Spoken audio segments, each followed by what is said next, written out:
Week 15 of the fantasy basketball season. Here's a few centers I look to sell and trade this week. The first center, Daniel Gafford of the Dallas Mavericks. And now with Anthony Davis in town and that blockbuster deal for Luka Doncic, I think Gafford, obviously the scoring's going to go down. Rebounding numbers are going to go down as well. Even though Davis, he's not going to play in tonight's game versus at the 76ers. On the year for Gafford, 12.7 points a game, 6.7 boards, 1.4 assists, 1.8 blocks, and 70% from the field. In the last couple weeks, especially since Lively went down with injury, 16.8 points a game, 10.3 boards, 2.5 assists, 3.5 blocks, and 67% from the field. So Gafford, he's still going to be in the starting lineup. Anthony Davis wanted the Lakers for many years to get a legit center to play next to him where he could go back to his natural position at the powered forward position. So that's not going to be a problem.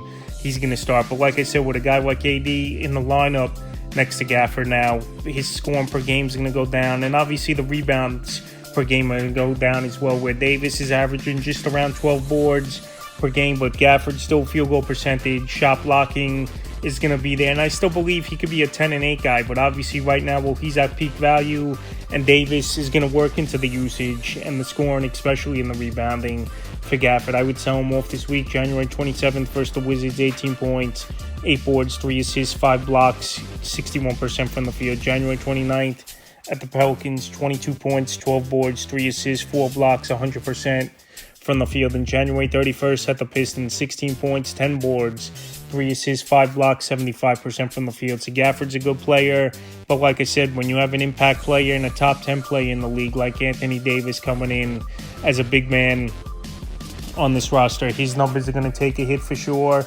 And just not his, everyone's, I believe, numbers are going to go down besides, obviously, Kyrie Irving's in this lineup. So this week, he's a sell.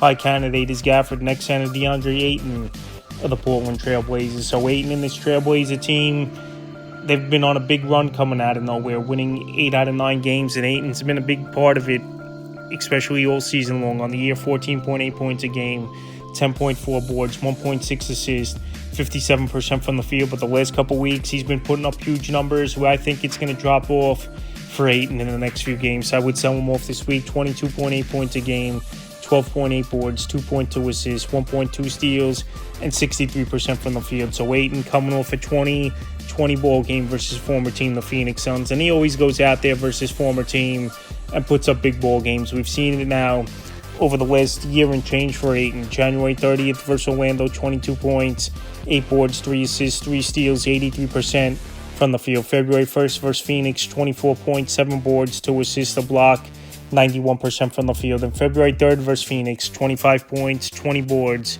2 assists, a steal, a block, 40% from the field. So like I said, he's always got the chip on his shoulders, DeAndre Ayton, a former number 1 pick from the Suns many years ago, obviously.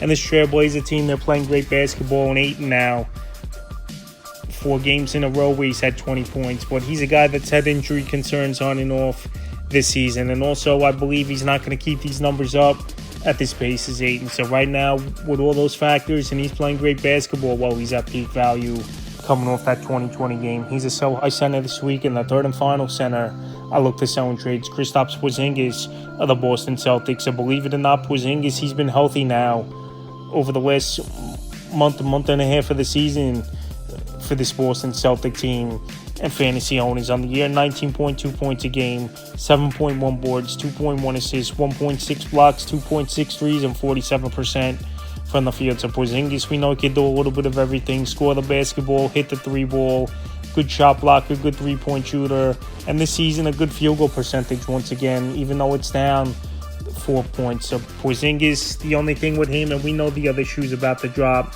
just injuries have been a concern throughout his NBA career. And when you're 7'2", 7'3", that's bound to happen because you don't see a lot of humans walking around, obviously, at that size. And then to play, obviously, NBA basketball with the wear and tear on your body, it's going to take a toll. So I think Porzingis, sooner than later, he's going to miss some time on the shelf. And every season, for the most part, it happens for Porzingis. And this Celtic team is a great, talented team. So if he does go down, obviously they would take their time with him where they just need these players healthy for the playoffs. January 29th versus the Bulls, 34 points, 11 boards, 3 assists, 3 steals, 8 threes, 55% from the field. January 31st at the Pelicans, 16 points, 5 boards, 6 assists, 3 steals, 4 blocks, 2 threes, 41% from the field. On February 2nd at the 76ers in that comeback victory down 26, 18 points, 7 boards, 3 assists, 5 blocks, 3 threes, 35% from the field. So right now, Porzingis, he's playing great basketball, no doubt about it. But he's still the third option at minimum in this offense, behind Jason Tatum, behind Jaylen Brown,